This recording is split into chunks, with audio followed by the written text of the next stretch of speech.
नमस्कार। स्वागत है आपका मिस्टर सर एजुकेशन में। और आज जो हम बात करने वाले हैं वो है what do people expect from newly elected BJP government. जो कि दिल्ली में जो न्यू बीजेपी की गवर्नमेंट फॉर्म हुई है, तो अभी उसकी जो स्वेयरिंग सेरेमनी है वो मोस्ट लाइकली February 20 को होने वाली है। तो जो दिल्ली की जनता है वो गवर्नमेंट से क्या एक्सपेक्ट करती है, और क्या ये ऑप्टिमिस्टिक आइडियाज जो है जो कि गवर्नमेंट ने दिए हैं, क्या हम उसको प्रैक्टिकली अभी 5 साल के अंदर अंदर पूरा कर सकते हैं या नहीं कर सकते, उसके बारे में हम जानेंगे आज। तो जो हमारा पहला जो सबसे बड़ा मुद्दा रहा है इस पूरे चुनाव प्रचार में, वो रहा है यमुना का। कि जिस तरह से यमुना को पॉल्यूशन रोकने में, पॉल्यूशन फ्री बनाने में केजरीवाल गवर्नमेंट जो है वो पूरा का पूरा एकदम डिजास्टर साबित हुई है। और बीजेपी का एक प्रमुख मुद्दा यह भी रहा था कि वह जो यमुना नदी है उसको साफ करेंगे। तो देखिए, बीजेपी को इसका एक्सपीरियंस है। बीजेपी ने ऐसा पहले किया हुआ है। जैसे कि आप यहाँ पर देख सकते हैं, एक टाइम पे जो कि one of the world's second most, India second most polluted जो रिवर थी, जो कि साबरमती थी, आज वो आपको कुछ ऐसी दिखती है। इतनी प्यारी इस नदी को बनाया गया है, इसको इतना अच्छे से रिजुविनेट किया गया है, इसलिए ये कोई इम्पॉसिबल वाला काम है नहीं। हाँ, लेकिन इसके लिए फंड्स काफी अच्छे चाहिए होंगे। तो एक तो ये मेन मुद्दा रहा है पूरे चुनाव प्रचार में, जो कि ये यमुना का है। दूसरा जो मेन मुद्दा रहा है वो है पॉल्यूशन का। पॉल्यूशन के प्रमुख तीन कारण रहे हैं, जो कि एक है ये जो ट्रैफिक है, और ये जो गाड़ियां इतनी है, एक यह रहा है। और दूसरा जो वो पंजाब वाला इशू है, पंजाब हरियाणा का जो स्टबल बर्निंग वाला इशू है, एक वो रहा है। तो उसमें देखो, उसको कंट्रोल करने के लिए काफी स्टेप्स केजरीवाल ने भी उठाए थे, लेकिन वह कंप्लीटली फेल्ड रहे, नहीं कर पाए। तो इसमें भी लोगों ने एक बीजेपी की तरफ उम्मीद जगाई है कि वो एक तो ट्रैफिक ट्रैफिक का जो डी कंजेशन है वो करेंगे, जो कि ये पूरा दिल्ली है, इसमें जो भी ये मेन हाईवे से आती है गाड़ियां, इनको पूरा ऐसे डी कंजेस्ट किया जाएगा। उनको जो पेरीफेरी है दिल्ली की, उधर से ही आगे भेज दिया जाएगा, उनको डायरेक्टली सिटी के अंदर नहीं घुसने दिया जाएगा। तो इसके लिए भी काफी इन्वेस्ट करना पड़ेगा, इसके लिए काफी मैन पावर भी चाहिए होगा। तो एक तो ये काफी बड़ा इशू था पूरे चुनाव प्रचार में। क्योंकि अगर आप देखें तो अभी जो दिल्ली का ऑन एन एवरेज सर्दियों में जो एक्यूआई रहता है वो 300 से 400 के बीच में रहता है। जो कि आपको एक बेसिक आइडिया पता होना चाहिए कि ह्यूमन बॉडी जो है वो 175 से ऊपर का एक्यूआई जो है उसको काफी तकलीफ होती है बॉडी को पूरी। और उसमें भी आप अगर 300 400 एक्यूआई में सांस ले रहे हैं तो वो आप काफी प्रॉब्लम में जी रहे हैं। तो ये भी काफी बड़ा चुनाव में मुद्दा था। तो इसको भी अभी सॉल्व करना है गवर्नमेंट को। और जो तीसरा और आखिरी है वो है, और भी छोटे छोटे बहुत मुद्दे हैं, लेकिन एक ये जो प्रमुख तीन मुद्दे हैं, और एक जो है वो है दिल्ली की सड़कें।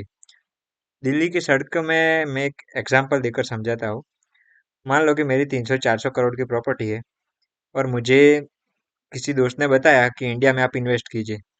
मैं लैंड करता हूँ दिल्ली में, और दिल्ली से मैं बस निकलने ही वाला होता हूँ कि मेरी नज़र यहाँ पर पड़ती है। अब सोचिए कि उनके मन में क्या बनेगा इंप्रेशन इंडिया का, कि ये है दिल्ली की सड़कें, इतनी भीड़ भाड़ भरी हुई, ना कोई साइड में फुटपाथ, और ऐसा ऐसा लग रहा है जैसे ये भेड़ चाल हो पूरी। तो ये जो है पूरा इंटरनेशनली हमारे जो सड़कें है वो पूरा इंटरनेशनली हमारा जो इमेज है उसको तो खराब करती ही है। तो इधर भी काफी ह्यूज एक्सपेंडिचर की जरूरत है इनको सुधारने में। तो इधर भी पूरे बीजेपी गवर्नमेंट को काफी ज्यादा खर्चा करना पड़ेगा। तो अभी ये जितना सारा खर्चा है वो सब तो करना पड़ेगा, लेकिन अभी वो खर्चा करने के लिए पैसे कहाँ से आएंगे? हम्म। देखिए, गवर्नमेंट ने रिसेंटली 12 लाख तक के टैक्स पर, इनकम टैक्स पर जो है वो उन्होंने रिलीफ दिया है। हम्म।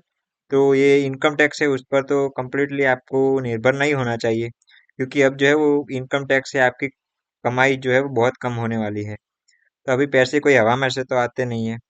अगर इधर से कमाई कम होगी तो आपको कहीं ना कहीं से उधार तो लेने पड़ेंगे। तो वो उधार लेने पड़ेंगे, उसमें भी एक बड़ा नुकसान यह है कि बीजेपी ने जो है वो अनाउंस किया है कि वो ऑलमोस्ट कुछ नहीं तो जो लाडली बहन जैसी योजनाएं है उसमें कम से कम दर वुमेन को 2100 रुपये देने का तो उन्होंने वादा किया है। प्रेग्नेंट वुमेन को 21,000 रुपये। जबकि आयुष्मान योजना ये सब चलती है उसमें तो 5-5 लाख का इंश्योरेंस होता है। तो ये सब पैसे आप हवा में से तो लाएंगे नहीं। इसके लिए आपको काफी ज्यादा, और उसमें से भी आपको ये जो कैपिटल एक्सपेंडिचर है जो कि ये पॉल्यूशन को ठीक करने के लिए, ये नदियों का जो है वो पुनः केंद्रितकरण करने के लिए, बाकी ये जो सड़कें सुधारने के लिए, उसके लिए भी तो पैसे का जुगाड़ करना है ना। तो गवर्नमेंट का डेफिसिट तो देखो बढ़ने वाला है, काफी ज्यादा बढ़ने वाला है। उसमें भी आपको अगर उसमें और ज्यादा अच्छे से काम करना है तो सिविक सेंस अगर देखी तो इंडिया में हम जीरो बोल सकते हैं। रिसेंटली एक वीडियो वायरल हुई थी जिसमें कि दिखाया जा रहा था कि इंडियंस जो है वो लंदन में भी बस ऐसे चल रहे थे जैसे कि भीड़ अंदर चल रही हो। तो सिविक सेंस भी आपको दिल्ली में डेवलप करना है, क्योंकि आप अगर इतना सारा करेंगे, अगर इतना ज्यादा आपको करना है डेवलपमेंट, तो ये डेवलपमेंट के साथ साथ सिविक सेंस की भी आपको उतनी ही ज्यादा जरूरत पड़ेगी। सिविक साइंस के बिना इतना ज्यादा डेवलपमेंट हो ही नहीं सकता। अगर डेवलपमेंट होगा तो भी वो पूरा खराब हो ही जाएगा अगर सिविक सेंस नहीं होगा। तो अभी अच्छी सड़कें तो बना दी, लेकिन आते जाते लोग थूक रहे हैं, ट्रैफिक का पालन नहीं कर रहे हैं, तो ये तो सही बात नहीं है ना।